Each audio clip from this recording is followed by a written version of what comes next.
Welcome to my channel. My name is no longer Medic Muffin. That's right, I'm rebranding my channel to reflect the username I run just about everywhere else. It seemed like now was a great time to do that because it is finally time for the Poleaxe guide that I've been promising. As always, this guide is sort of controller-centric, but the tips, tricks, and techniques within are universally applicable regardless of your input method. I will preface this by pointing out that, as with my last guide, this is not for beginners. I will be assuming my viewers have a solid grasp of the core combat in this game, so I'm not going to be explaining every little detail on the subject. The Poleaxe is a weapon that relies heavily on fundamental combat skills. It doesn't really have a gimmick or a super fantastic stat spread compared to most other weapons. There's really no quote-unquote trick to rely on. The weapon simply requires that you be good at the basic combat. So if you don't understand the mechanics of countering, riposting, kicks versus jabs and what they're for, active defense windows, swing manipulation, etc., well, I really recommend watching a basic combat guide first. This is going to be really in-depth as it is, so I don't want to spend too much time covering combat mechanics you should already know. Either way, there's a lot of details to cover, so let's jump right into it, starting with the basics.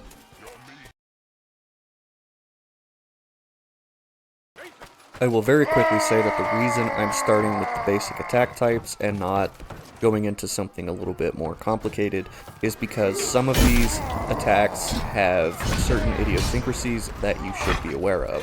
And I also just think it's good to establish a baseline of the capabilities of the weapon. So first up is slashes. The damage on these is less than ideal at 45 neutral damage, so that's versus archers and vanguards, 52 damage to footmen, and 56 damage on knights for a light slash. The heavy slash deals 60, 70, and 75 damage respectively.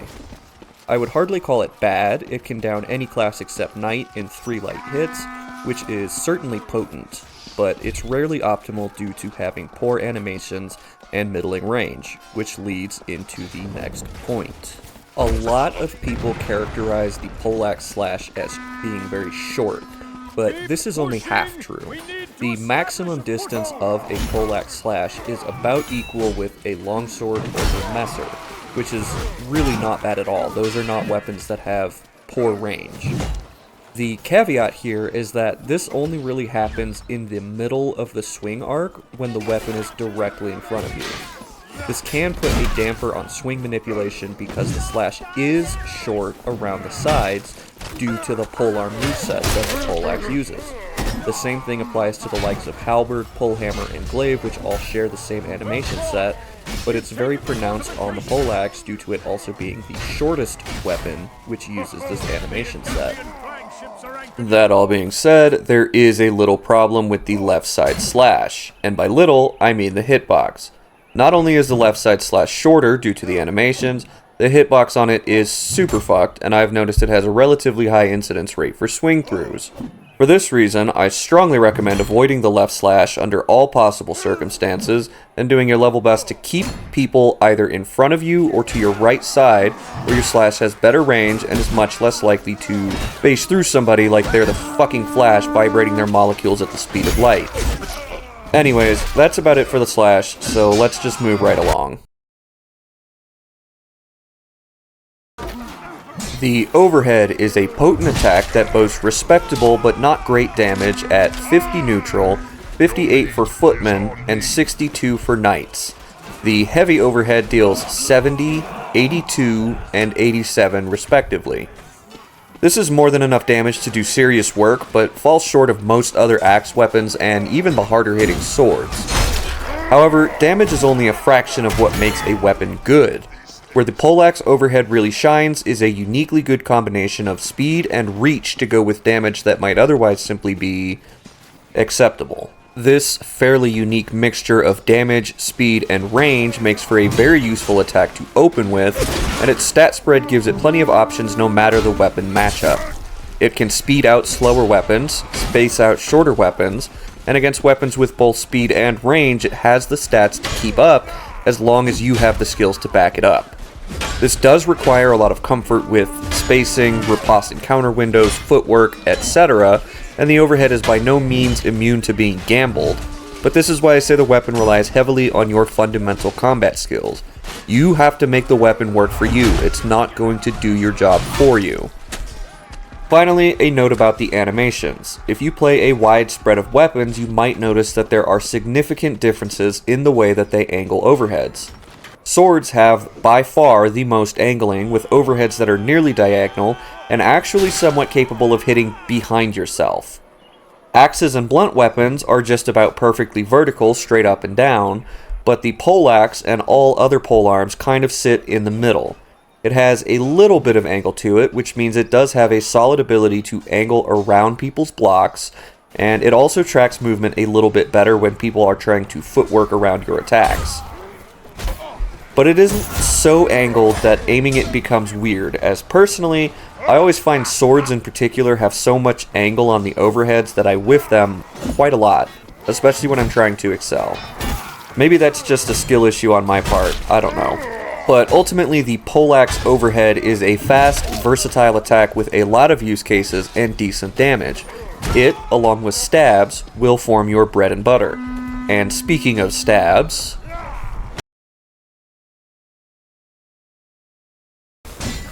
despite my name, I actually have spent a decent bit of time on both my Xbox and Epic Games accounts playing weapons that are not Poleaxe. And overall, I really have to say I think Poleaxe has one of the best stabs in the game. It shares the same damage values as the overhead, and it has the same curious combination of reach and speed to augment what is among, or possibly even the hardest hitting stab in the game, thanks to the bonus chop damage. In my opinion, the stab also has some of the best stab animations. The Poleaxe stab coming out from the sides as it does enables a lot of clever little tricks that don't work nearly as well with non-polearms. Namely, it's very good at catching footwork. Now, this is a double-edged sword because if you stab from the wrong side, you can easily whiff when you would have hit. But you can also land stabs you might not be able to do with other weapons. Overall, I think it's just a bit more versatile at the cost of a slightly higher skill requirement. You don't need to be some sort of god to stab well with the weapon, but you'll definitely notice moments where you whiff and realize you should have stabbed from the other side. It's just something to be aware of. Additionally, the stabs are very forgiving for getting around people's block, more so even than the overhead. The requirements in terms of footwork and overall positioning are not as high as many weapons, simply because the stab comes from further to the side of you. In my opinion, it is your absolute best attack for hitting around blocks. If you compare to something like the longsword, messer, spear, etc., all of those weapons do have some angling to their stabs and can absolutely stab around blocks, but they generally come out more centered than the poleaxe. They angle more from the head, where the poleaxe angles more from the hips. And so I typically find it much easier to stab around blocks with the stabs than most other weapons. On top of all of this, the Poleaxe stab is capable of some absolutely disgusting stab drags. For me personally, the stab drag is one of the most reliable tools for dealing with people who know what they're doing. As with everything, this is kind of situational, but stab drags are a super useful tool, and Poleaxe has some of the best when you consider the damage that it does. It also lends itself, in general, very well to janky animations if you're wanting to do that sort of thing. I don't generally do too much of it, but you can do a lot with it if that is your inclination. As a final note, I'd like to point out that the left side stab is noticeably longer than the right side stab. I'll attach some footage to demonstrate this, but if you've noticed I seriously favor the left stab over the right, that is most of the reason why.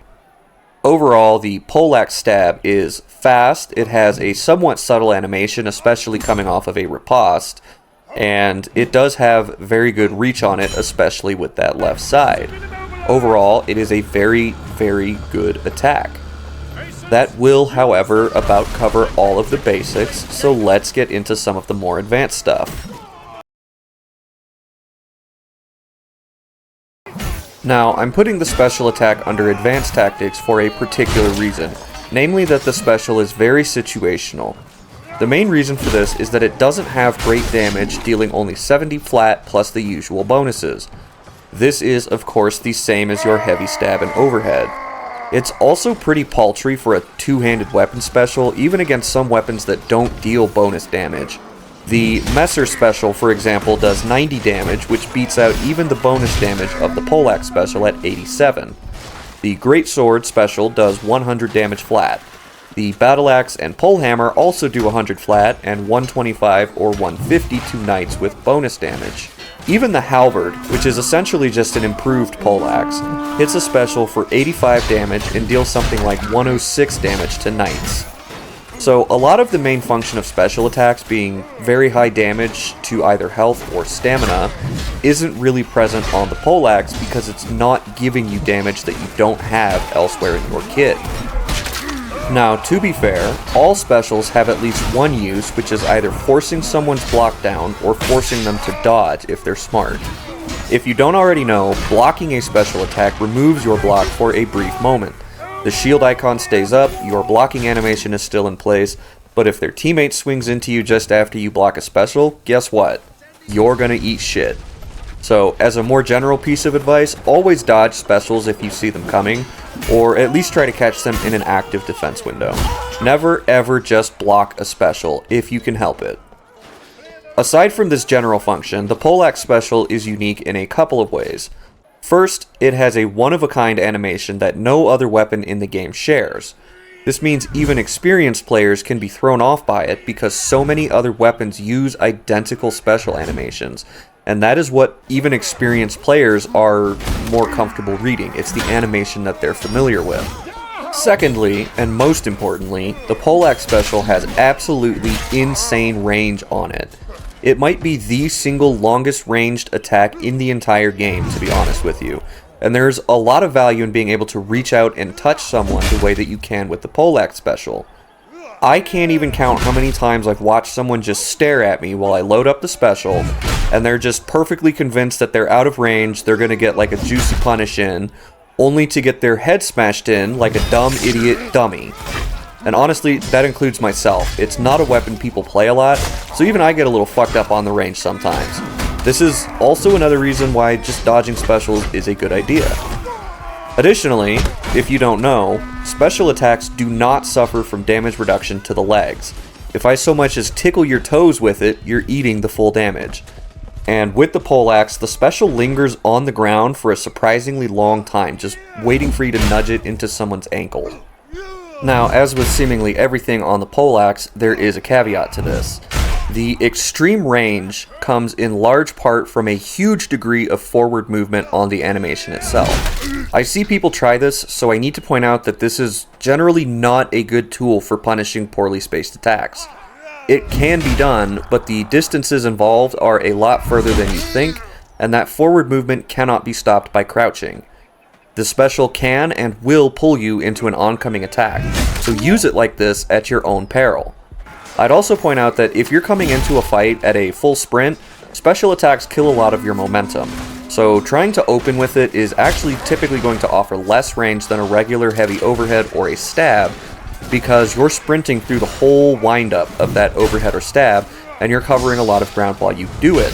So, again, because the special is not giving you any extra damage over those attacks, it is typically not a good way to enter into a fight. To be totally honest with you, I don't use the special very much in team objective because I feel like spamming it into people's blocks to let your teammates get free hits is straight up bitch-made behavior. And the other use cases aren't really that common in TO where there's a lot of people around. You also have to consider that in team modes, the special comes with a very long windup, it cannot be cancelled in any way, and it also comes with a very restrictive turn cap that, as with the special itself, how it lingers on the ground, that extremely tight turn cap lingers with it. So trying to use it in TO can very easily put you in a bad position, and there's not really that much benefit to it in most situations over just trying to land a heavy stab or a heavy overhead, which if you mistime it, you can cancel it. If you aim it poorly, you can go into a combo. Like, you just have more options using the overhead or the stab, because the special is not going to give you any more damage than you would get otherwise. So, I've seen people ask me why I don't use it that much, That's a big part of the reason why. There's pros and cons to it, and in most situations, the cons outweigh the pros. At least in team modes. I do get decent mileage out of it in duels, where the restrictive turn cap is less likely to fuck me, and the overall situation is just a lot more controlled than the chaos of team modes. Now with that out of the way, let's start digging into the really juicy stuff. When it comes to swing manipulation with the Poleaxe, we'll continue a growing trend of the weapon being decent to good at everything, but the best at nothing. It can be a very fast weapon when you want it to be, but the swing manipulation is also very good thanks to some fairly generous release windows. Every attack type can be dragged pretty nicely, even with light attacks. I will say that Poleaxe generally feels better off a riposte or a counter than it does swinging from neutral, but time and experience will help you adapt to the neutral game as well, because the Poleaxe is pretty decent in the neutral space if you can read people. Light drags, especially on slashes, are great for catching out those spastic meth heads who like to play fast weapons and overly rely on that speed to win by gambling what they can't counter. These players typically use one-handers, which do have shorter windows than two-handers, which also means drags tend to be more effective against them just in general, regardless of your weapon. Now, you always have to keep in mind that good players can and will read and or punish drags, heavies, feints, whatever. Nothing is ever foolproof. But you can always find those mid-level players in TO who are good enough to not just spam out slash counters all the time, but can't really deal with actual swing manipulation. Now, the reason I talk about the light drag specifically is because I often find that it trips up their timing enough to punish gambles, but it still comes out fast enough to really narrow down the window in which you can be gambled successfully. If you try for a heavy, especially if you're going to drag it, a lot of weapons will beat you by simply countering early. There are also issues where sometimes your heavy drag is a little bit too nasty, and you actually finish your attack and go into recovery right as you're countered. This obviously prevents you from putting your block up and is essentially a free hit for your opponent. If your light attack gets countered, you at least have the benefit of being hit stopped and thus able to put your block back up almost every single time. Now, this isn't to say you should always be spamming light drags, but it is a good tool for conditioning. Say if you have been trying to do like a proper heavy drag and you keep getting gambled out of it.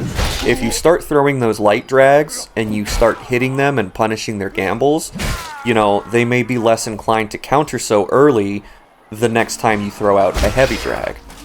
Everything always depends on the person that you're fighting and the situation that you're in, but light drags are a pretty good tool in the Poleaxe's toolkit, in my opinion, and it's not something that people should be sleeping on. It's not an everyday, all the time kind of thing, but I definitely run into situations fairly regularly where the light drag does me well. As far as the overheads go, there's nothing too unique about how to drag them compared to any other weapon. You generally want to aim so that part of your release phase goes past their shoulder. Ideally, you want to start it out aiming directly at them, push it past their shoulder as they try to counter, and then pull it back into them to hit after their counter window has passed. With the overhead, the slight angling makes this a little bit easier because you can very convincingly make a drag look like a whiff and potentially bait someone into trying to punish that while you still have an active release window going, and you can just sort of nudge the end of release into the back of their foot. For the stab, this is where things can get pretty nasty if you actually know what you're doing. The drag itself is pretty much the same as the overhead, where you aim past the shoulder and drag it back in, but stab animations in general are harder to properly read because they're moving in a straight line from me to you. There's a lot less to actually see because the weapon is traveling forward rather than downwards or to the side. This means you can create a sort of floating effect where it's very hard to tell when the stab is going to actually hit you.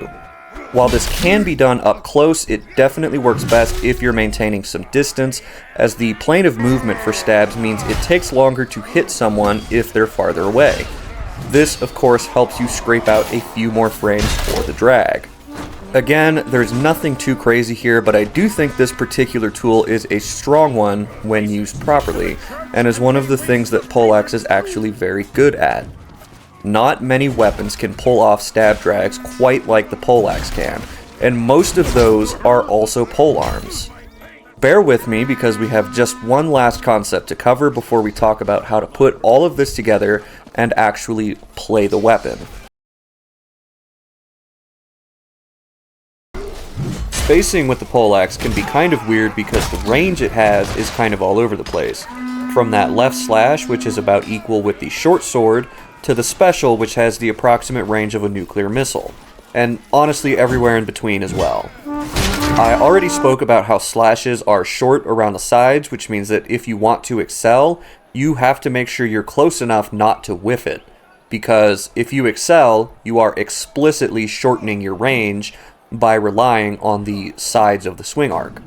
This also applies to drags as well. But at the same time, you can comfortably play range games even with the likes of halberd or spear if you're making use of good footwork and you just play a little bit smarter. Your spacing is intricately linked with everything else about the weapon and is a hugely important skill to have if you want to play it well.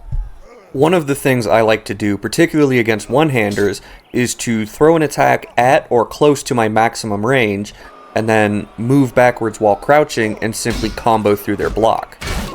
A lot of times they'll just throw out their riposte immediately and will whiff, giving you a free punish from your combo because you spaced them out. This obviously doesn't work so well from up close, and depending on the exact weapon, they may be able to use a heavy, a feint, or both in order to give themselves more time to close the distance with you. If you do this right, you should win most of these kinds of exchanges, even with the block combo slowdown. But if not, you can always machine gun a quick counter for a bit more speed at the cost of some stamina. Against middle range, or especially longer weapons, you do have to be much more careful with your spacing. Even with weapons that have more range, Poleaxe has enough reach of its own to deal with just about anything. But the longer the weapon you're fighting, the more care you have to take in dealing with it, and the smarter you have to be. A spearman who's doing nothing but quick pokes and dodges will put a swift end to your ambitions if you blindly try to chase him. Just as it might be used against you, you can use feints, heavies, or both to give yourself a bit of extra distance as you walk forward through your windup, though obviously at the risk of being poked right out of it. Something else you can do against longer weapons is to simply block one attack and keep moving. I think a lot of people forget that you can just block and do nothing. You don't have to counter, you don't have to riposte, you can just keep walking forward as you block and rapidly close off distance even against someone who's dodging. Even the longest weapons in the game, like the spear, the halberd, or the Highland sword, it's very rare you'll have to block more than one attack before you're in range to throw out your own. You can also use defensive dodges against most weapons. A halberd or a spear is longer than your Poleaxe by a pretty significant margin, but if you throw that left side stab at the maximum range and then dodge away, especially if you turn and side dodge because side dodges are longer than back dodges, you can pretty reliably space out attacks from these sorts of weapons and then punish their whiff, or at the very least deal some stamina damage and regain initiative. Also, as a more general piece of advice, if someone is very intent on playing the very far edge of their range and then dodging away constantly, you don't have to chase them down. Getting someone to run away off a point or abort a flank that they're trying to pull is very nearly as useful as just killing them outright, and keeps you alive by not allowing them to lure you into their spawn wave. Usually when people are doing something like that, that's what they're trying to do. They're trying to get back to their team and pull you with them so that their team will kill you. Spears and halberds are also weapons where you can typically get those sneaky Poleaxe specials in, so long as you're mindful of other enemies and incoming attacks. But these are the sorts of weapons where using that special to, punish distance can go a very long way. Pun entirely intended. Overall, spacing with the Poleaxe is extremely variable and can be used both defensively and offensively. The weapon both excels at and relies a lot on being able to get in and out of your own range and that of other weapons. It doesn't have great range, but it does have decent to good range depending on the attack, your movement, and your opponent's movement. Like I said, spacing is going to be one of your core skills with the Poleaxe, because it doesn't have the speed to get damage into places where a lot of other weapons can. So a lot of the time you're going to be relying on distance management and timing to get your licks in. And that pretty much covers us in terms of the actual capabilities of the Poleaxe. So now let's talk about what to actually do and how to actually play it once you load into a game with this weapon.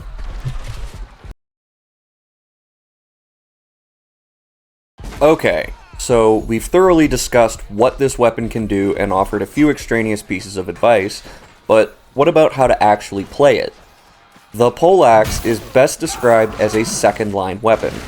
You have neither the damage nor the slash power to be diving into the front line trying to kill 20 people. It is not a weapon for that balls-to-the-wall berserker playstyle. If you pay attention to my gameplay, I'm typically playing a sort of soft pocket just behind the actual front line of my teammates. I am focused on picking off stragglers who push through the line, people who are distracted and bloody, isolated single or double targets, and generally supporting my teammates' fights.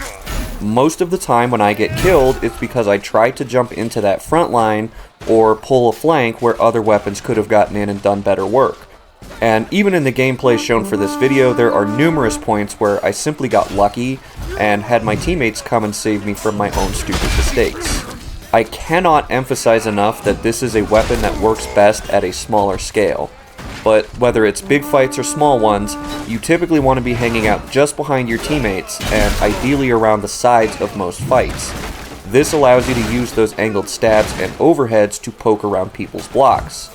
Not being right in the main press is also a good way to maintain tactical awareness of the battle space.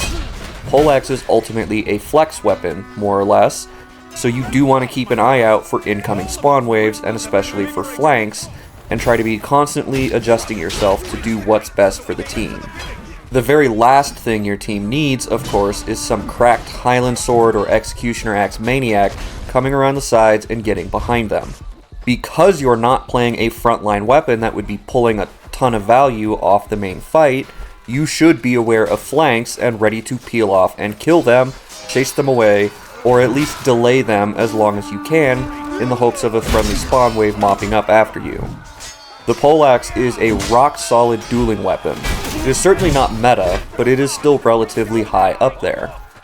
All the same, it is a great weapon for locking down attempted flanks. If you have the 1v1 skills to back it up, and in my opinion you absolutely should if you're going to play the weapon, you can do a lot to delay or completely stop flanks that could fuck your entire team. You can also pull flanks with it yourself, although I strongly recommend you only flank when you have a few people with you. The Poleaxe is not a great 1vx weapon because of its middling to poor slashes, and flanking almost always means some degree of 1vx if you want to do any real work with it. This is a weakness you want to be covering as much as possible, so it is imperative to try and keep with your teammates. If you're not with your team, you want to at least make sure you're only taking one or at the absolute most 2 targets at a time. I do think Poleaxe is a decently good 1v2 weapon specifically, but once that number goes up to 3 or 4, you're going to be having a bad time unless you're fighting actual bots. But if you're fighting bots, none of this shit really matters in the first place.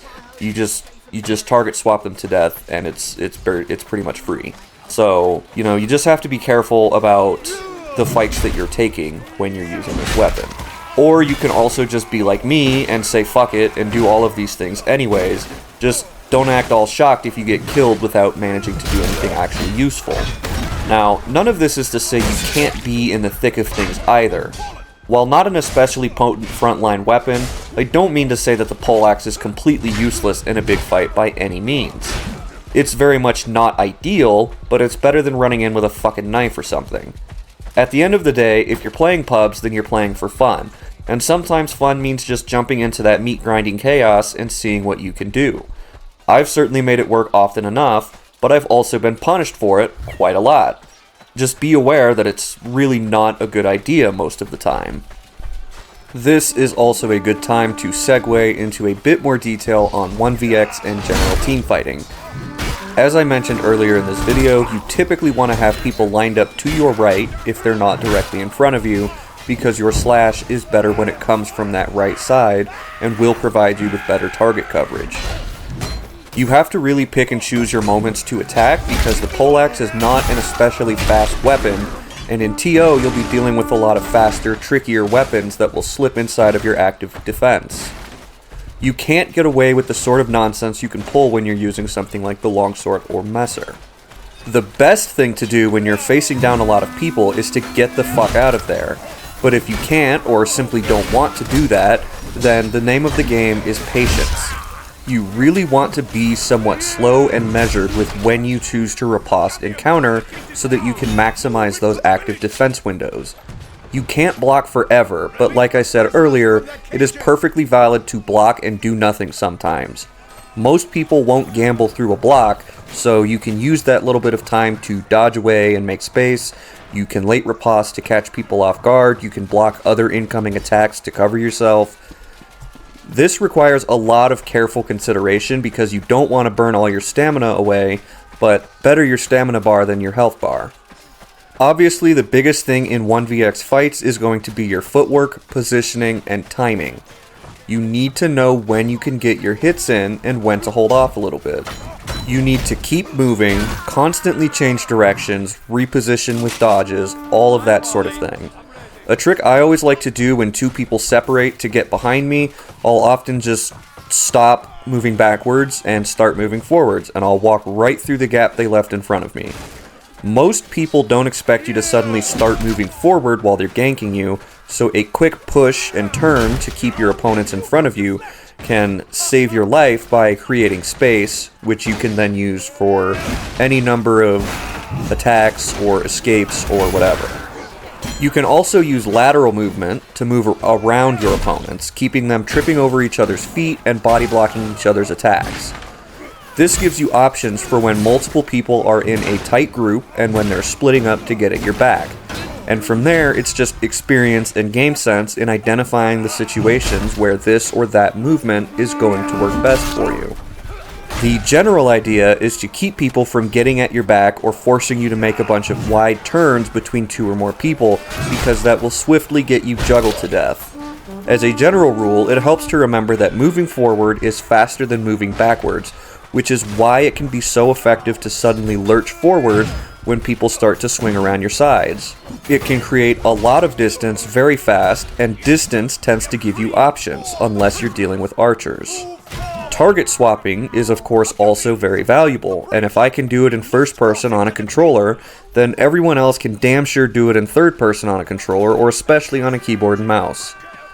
I think an understated trick, however, is the fake target swap. If you turn towards a new target and realize you're out of range or a teammate has him handled, a lot of times you can simply turn back to your original opponent and slap him instead. Because he saw you turn your back and started an attack while he technically didn't have initiative. You can make use of feints and heavies as well to further sell the idea that you're committed to a different target, as well as giving yourself more room to turn back around. Obviously, this runs the usual risk of getting gambled, but that's kind of just chivalry for you.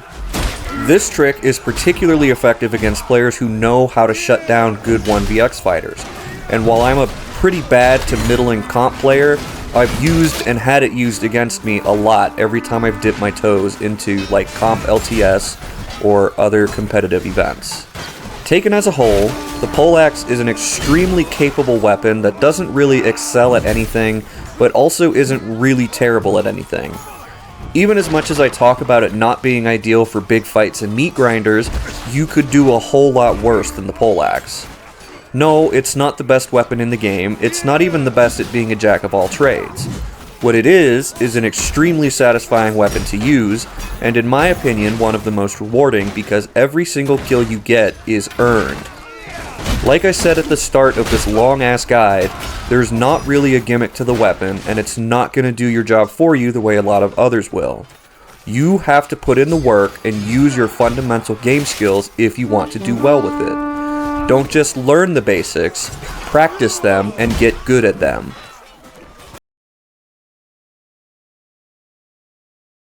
this pretty much concludes the actual guide and tips and tricks and stuff. I'm just going to offer some closing thoughts and a few random musings. Overall, I think Poleaxe is a great weapon that more people should be playing.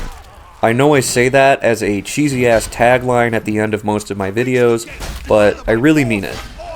It's a weapon that will force you to sharpen up your skills and can serve as a personal skill check, and also helps force you to get those fundamentals down because it will actively punish you if you haven't learned the ins and outs of combat in this game. The typical Poleaxe pipeline is that new players try it out and feel like it sucks because they don't yet have the skills to use it effectively. Later, after a couple to a few hundred hours and a lot more combat experience, people who come back to the Poleaxe, usually because they saw me tearing shit up in-game, tend to realize that it's not only fun to play once you can use it well, but it's actually quite good. Again, it isn't meta, and it isn't even the best at what it does, but it's just such a fun and versatile weapon, and it's more than capable of putting up numbers in the right hands. I also want to give a huge shout out to Shivering Cow for helping me collect all of the demonstration footage. He had absolutely zero hesitation to jump on when I asked him entirely out of the blue, and he also had no issues with the fact that I had to drag him onto the game like 4 different times to pick up footage that I had missed or re-record demonstrations that I wasn't happy with. Absolutely massive Chad. While I could ramble for hours about all the fun little things Poleaxe can do, this guide has by now covered the vast majority of my knowledge about the weapon. If you're interested in something specific that I haven't covered here, you're always free to ask in the comments. You can also jump into the Unyielding Discord, which I'll link to in the pinned comment. I hang out there a decent bit, and it's by far the biggest community for Chivalry 2, and will be the biggest community for other upcoming games as well, such as Fiefdom or Ad Mortem. And the Discord is just packed full of some of the best players in the game, right alongside people who started yesterday, so it's just a very chill place, and you'll find people of all skill levels there. Speaking of Fiefdom, keep an eye on my channel for news and content about that game because I have purchased an alpha key, and the alpha itself begins at some point in September, which at the time of this video is next month. I don't expect I'll ever be a huge content creator, but as far as Fiefdom goes, I'm really hoping to get in on the ground floor, make some guides, and, just showcase the game a little bit if I can, because I absolutely love the melee slasher genre. And not only do I want to do my small part to support it and help it succeed, I also just want to help people. Chivalry is easily the least complex game in the genre, and as someone who's played a decent bit of Mordhau and got my ass kicked around a little bit in Chivalry 1, I know how difficult it can be to get into these sorts of games and deal with the frustration while you learn and figure things out. In the meantime, I can maybe release some more narrated games if people want it. I don't know.